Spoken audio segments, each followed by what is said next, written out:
Hello students, welcome to my channel Commerce Tutorial Classes for 11 and 12।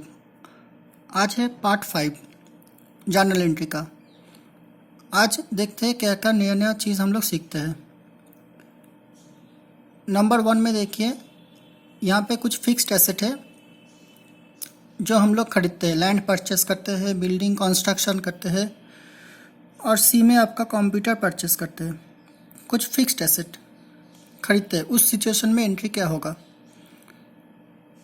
Number 1, land purchased land for rupees 2 lakh and paid 1% brokerage and 15,000 as registration charges. Payment is made by check। एक land खरीदा 2 लाख का, brokerage दिया है उसके ऊपर 1%, 2,000 rupees and 15,000 का registration किया। तो पिछला क्लास में हम लोग डिस्कस कर चुके थे पार्ट 4 में कि जो भी खर्चा हम लोग कोई एसेट यूज़ करने से पहले करते हैं वो मेरा एसेट का पार्ट बन जाता है, वो एसेट साइड में फिक्स्ड एसेट का पार्ट बन जाता है। वो खर्चा मेरा प्रॉफिट एंड लॉस में नहीं जाता है। जो खर्चा मेरा एसेट को यूज़ करने से पहले, मैंने अभी तक लैंड को यूज़ नहीं किया है, सिर्फ परचेस किया है, तो मेरा 2 लाख रुपीज़, 1% 2,000 एंड 15,000 टोटल हुआ 2,17,000 पूरा ही मेरा लैंड में डेबिट हो जाएगा। तो इस केस में मेरा एंट्री क्या होगा, लैंड अकाउंट डेबिट कितना, 2 lakh plus 1% brokerage, that means 2,000 rupees plus 15,000, 2,17,000 debit हो जाएगा, पूरा लैंड का पार्ट बन जाएगा। चेक से पेमेंट किया है तो 2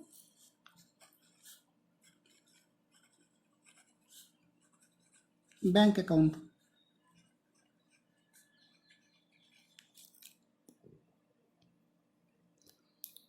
clear.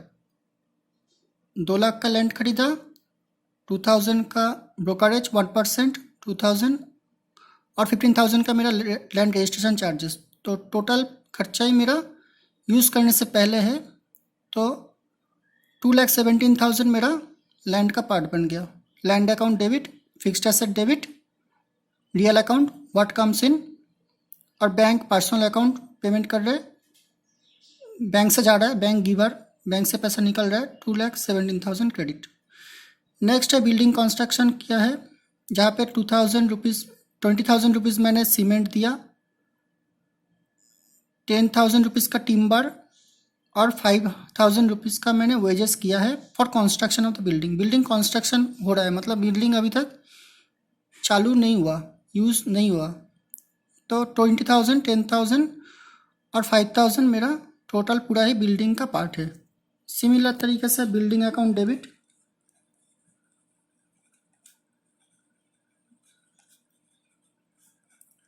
$20,000 plus 10,000 plus 5,000, 35,000।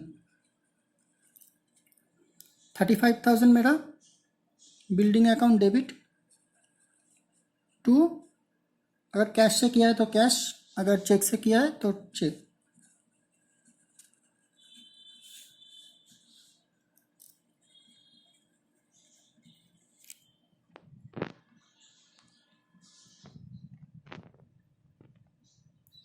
Building account debit to cash.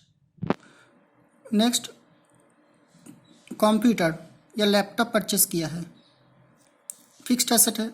Laptop एक साल से ज़्यादा चलता है, 3-4 साल चल जाता है एक लैपटॉप, वो भी मेरा फिक्स्ड एसेट है।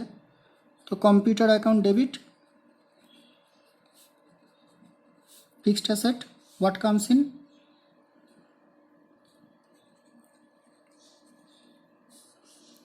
टू अगर कैश से खरीदा है तो कैश, अगर चेक से खरीदा है तो टू बैंक होगा।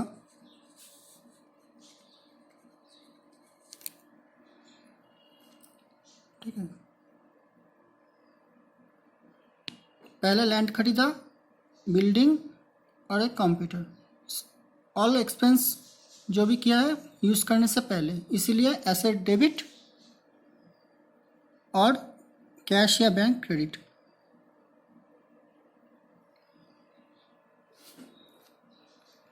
नेक्स्ट पॉइंट में चलते हैं, प्रीपेड एक्सपेंस।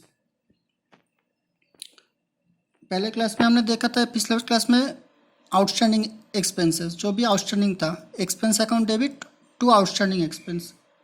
इस साल पेमेंट नहीं कर रहे, वो आउटस्टैंडिंग एक्सपेंस था। और यहाँ पे क्या है, पिछले नेक्स्ट ईयर का पेमेंट आज ही करते रहे, प्रीपेड, पहले से पेमेंट करते रहे। इस साल का खर्चा नहीं है, नेक्स्ट ईयर का खर्चा है, लेकिन इस साल ही हम लोग दे रहे हैं प्रीपेड। जैसे prepaid SIM, prepaid mobile recharge जैसे होता है, पहले रिचार्ज कर लेते हैं, फिर बाद में पूरा महीना, 1 महीना, 2 महीना, 3 महीना, 1 साल उसको यूज़ करते हैं, प्रीपेड। एग्जाम्पल देखिए, paid by cheque 8,400 as insurance premium for 12 months starting from 1/8/2020। अगस्त महीने से प्रीपेड इंश्योरेंस का पेमेंट किया है, जिसका स्टार्टिंग डेट है अगस्त का 1 तारीख से। फिनेंशियल ईयर एंड हो जाएगा नेक्स्ट साल का 31 मार्च को। तो मेरा करंट में कितना है, करंट पीरियड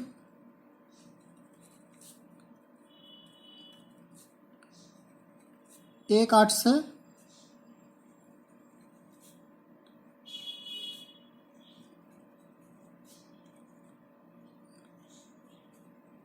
इक्वल टू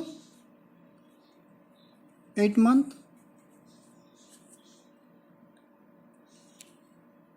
और एडवांस कितना दे दिया, इस साल का जो पार्ट नहीं है वो होगा 1/4/2021 टू एक्स 12 मंथ्स था, स्टार्टिंग फ्रॉम 1/8/2020। तो नेक्स्ट साल का 31 जुलाई को वो ख़त्म हो जाएगा।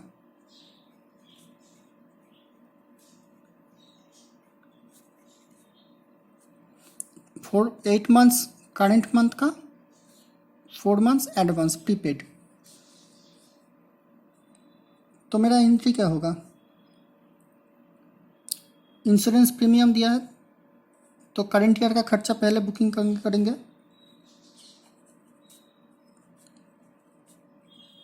इंश्योरेंस प्रीमियम अकाउंट डेबिट कितना होगा, वो 8400 12 मंथ्स का दिया है, तो एक महीने का कितना होता है 700, 8400 डिवाइडेड बाई 12, और करंट ईयर का कितना है 8 मंथ्स ओनली, तो 8 मंथ्स इंटू 700 कितना होता है, 8 इंटू 700 5600।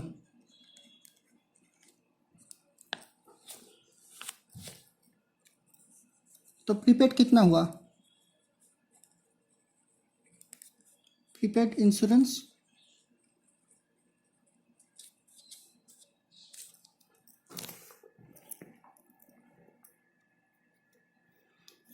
इंश्योरेंस हुआ 700 पर मंथ करके 4 मंथ्स, 700 पर मंथ 4 मंथ्स के लिए कितना होता है, यह है, this is your 700 into 8 month, this is your 700 rupees into 4 month. कितना आ रहा है 2800। टू इंश्योरेंस का प्रीमियम मुझे चेक से ही देना पड़ेगा, नहीं तो वो डीजल होता है as per income tax. Cash से जब इंश्योरेंस का पेमेंट करेंगे प्रीमियम का, तो वो अलाउेबल नहीं है, उसका इनकम टैक्स में छूट नहीं मिलता है, ये चेक से ही होगा। To bank. Next point clear. Prepaid insurance, prepaid expense clear, एक बार देख लीजिए।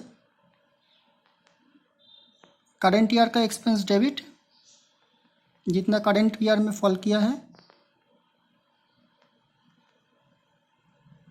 प्रीपेड जितना इस साल फॉल नहीं किया है, नेक्स्ट ईयर का 2021 का पूरा ही खर्चा मेरा बैंक से निकल गया। नेक्स्ट पॉइंट आता है कुछ अदर इनकम अगर रिसीव किया है तो क्या होगा। जैसे ₹1000 रिसीव किया है, ओल्ड न्यूज़पेपर सेल कर दिया है, कुछ पड़ा हुआ था ओल्ड न्यूज़पेपर ऑफिस में, उसको सेल कर दिया है। होता है ना, 1 साल बाद सेल कर देता है, तो कैश तो आ रहा है। टू मिसलेनियस इनकम इसको बोल सकते हैं।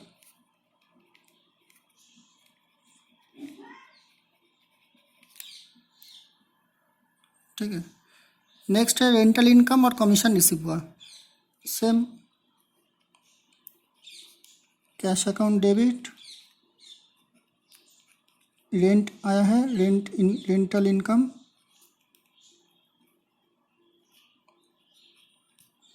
To commission received. Rental income 5000, commission 1000, total income 6000।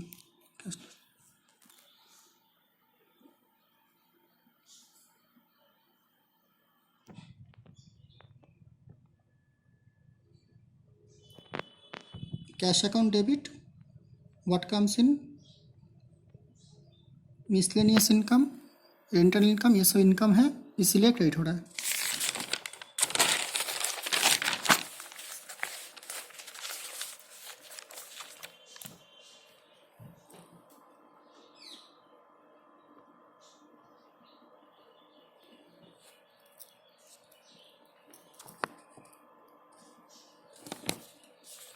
Next point में आइए।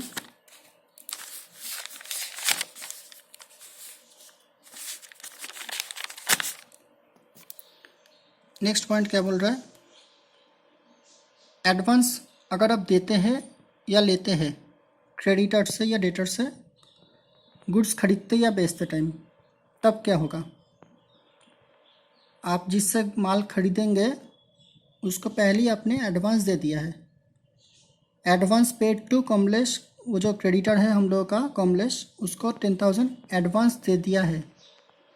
तो एडवांस दे दिया है तो मेरा बैंक से तो पैसा निकल गया।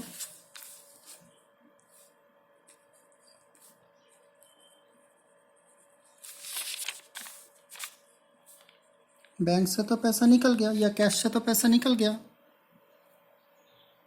इसमें तो कोई डाउट नहीं है। डेबिट किसको करें, डेबिट तो हम कमलेश को दिया है, तो advance to Kamlesh, this is your asset, current asset. आज नहीं देना था, देना था जब गुड्स खरीदेंगे तब, लेकिन पहले ही दे दिया, एडवांस दे दिया, ये एसेट है। प्रीपेड एक एसेट है, एडवांस दिया ये एक एसेट है। वैसे ही अगर किसी से एडवांस अगर देना अगर एसेट है तो लेना लायबिलिटी हो जाएगा। डेटर्स किसी से अगर एडवांस देंगे तो वो मेरा एसेट, 10 दिन बाद देना था आज दे दिया, वो मेरा एसेट। लेकिन 10 दिन बाद मुझे लेना था, मैंने आज ले लिया, प्री रिसीव्ड कर लिया। प्रीपेड का उल्टा प्री रिसीव्ड, प्रीपेड होगा तो डेबिट होगा, एसेट होगा। Prepaid, advance, paid, asset. अगर उल्टा हुआ एडवांस रिसीव्ड तो मेरा लायबिलिटी हो जाएगा, ऑपोजिट होगा, सिंपल।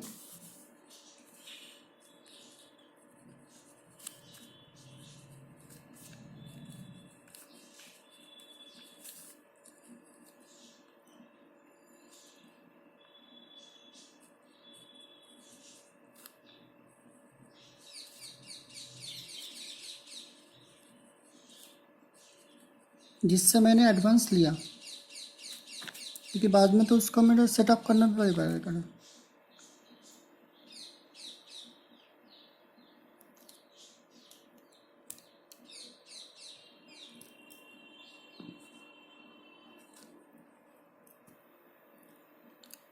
एडवांस देते हैं तो एसेट,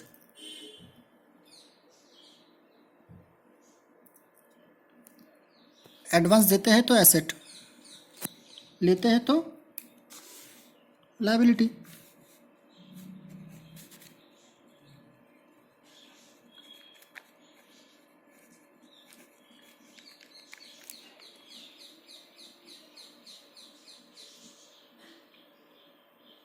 दे रहे हैं तो एसेट हो रहा है, ले रहे हैं तो लायबिलिटी हो रहा है।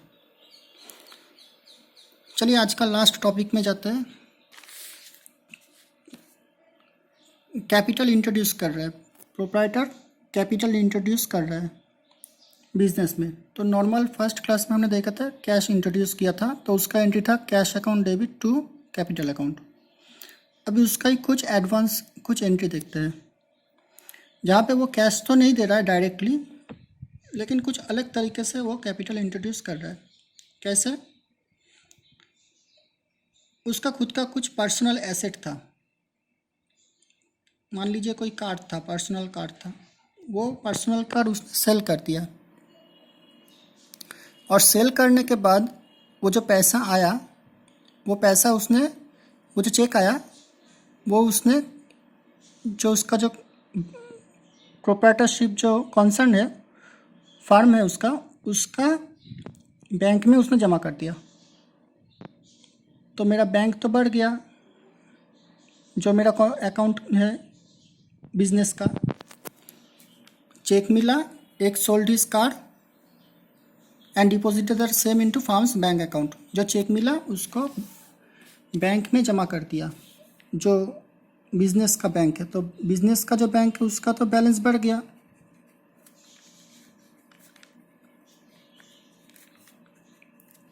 इसको ही हम लोग मान लेंगे कि वो उसने कैपिटल इंट्रोड्यूस किया, क्योंकि उसने अपना चेक जो है वो बिजनेस का बैंक में जमा किया है।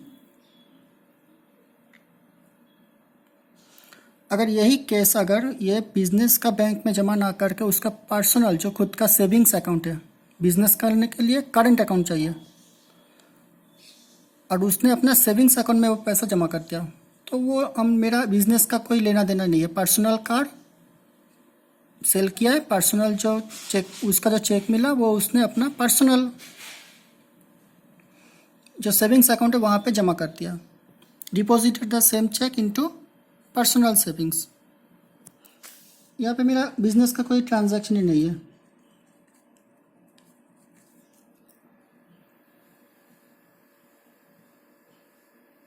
क्लियर? नेक्स्ट चलते हैं। एसेट परचेस कर रहा है बिजनेस के लिए, फिक्स्ड एसेट।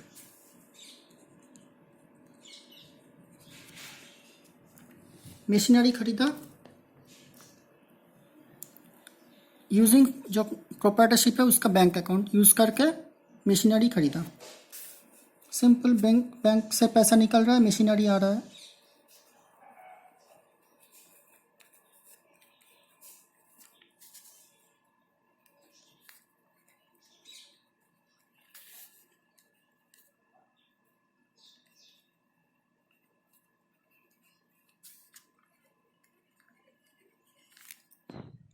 यही तो होता है। बैंक से पैसा किया, मशीनरी आ गया। अगर यही पैसा अगर उसने बैंक का बैलेंस यूज़ ना करके अपना खुद का सेविंग्स अकाउंट से अगर दिया, मशीनरी तो आया लेकिन पेमेंट कहाँ से गया?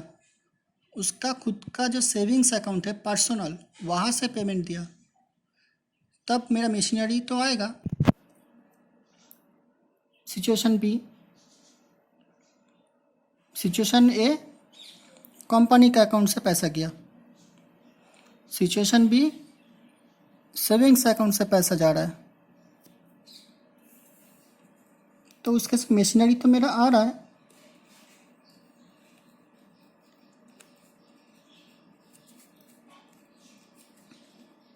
लेकिन पैसा मेरा सेविंग्स का है, तो इसीलिए 2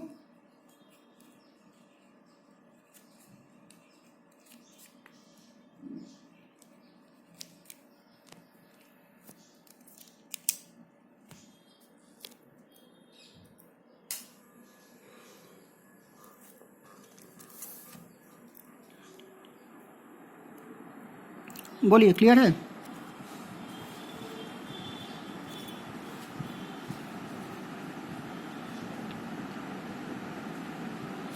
एसेट परचेस कर रहा है, पैसा कौन सा यूज़ कर रहा है देखना पड़ेगा। पैसा कौन सा यूज़ कर रहा है। पैसा अगर खुद का सेविंग्स है तो वो कैपिटल का पार्ट है। अगर सेविंग्स का पैसा अगर नहीं है तो वो बिजनेस का ही है, तो नॉर्मल है।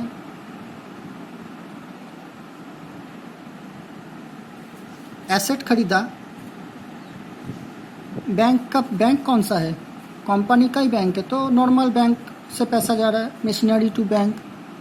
अगर खुद का पैसा है, सेविंग्स,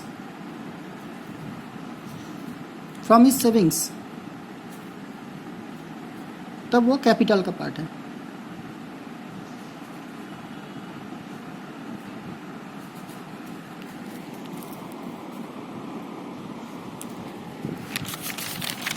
ठीक है, क्लियर?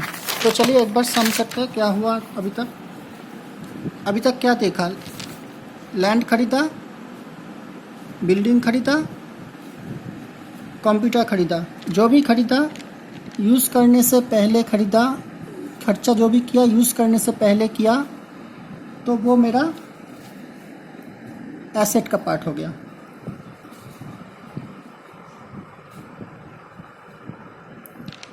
फिर क्या देखा हमने, प्रीपेड।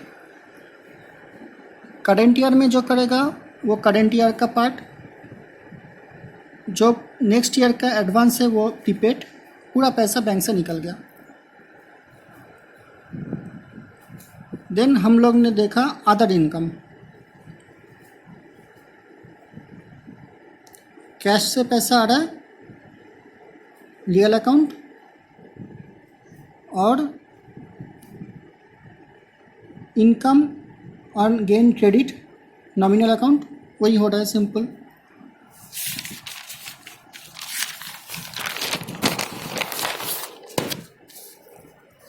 फिर नेक्स्ट हमने क्या देखा, एडवांस पेमेंट कर रहा है डेटर क्रेडिटर को एडवांस पेमेंट किया तो एसेट, डेटर से एडवांस लिया तो लायबिलिटी। फिर कैपिटल इंट्रोड्यूस किया, कार बेचा, जो पैसा आया वो उसने बिजनेस का बैंक में जमा किया तो capital introduce. Personal car business का बैंक में जमा कर दिया जो चेक आया। पर्सनल कार बेचा, पैसा आया, चेक आया, लेकिन उसने सेविंग्स में जमा कर दिया, पर्सनल नहीं। पर्सनल जो सेविंग्स अकाउंट है, नो एंट्री। लास्ट क्या देखे हम लोग, ए पार्ट में देखे सेल, बी पार्ट में देखे हम लोगों ने परचेज। उसने परचेज किया फिक्स्ड एसेट यूजिंग कंपनीज पैसा,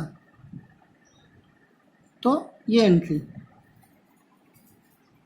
अगर using savings account then machinery तो आया लेकिन कैपिटल क्रेडिट। Concept clear? बोलिए।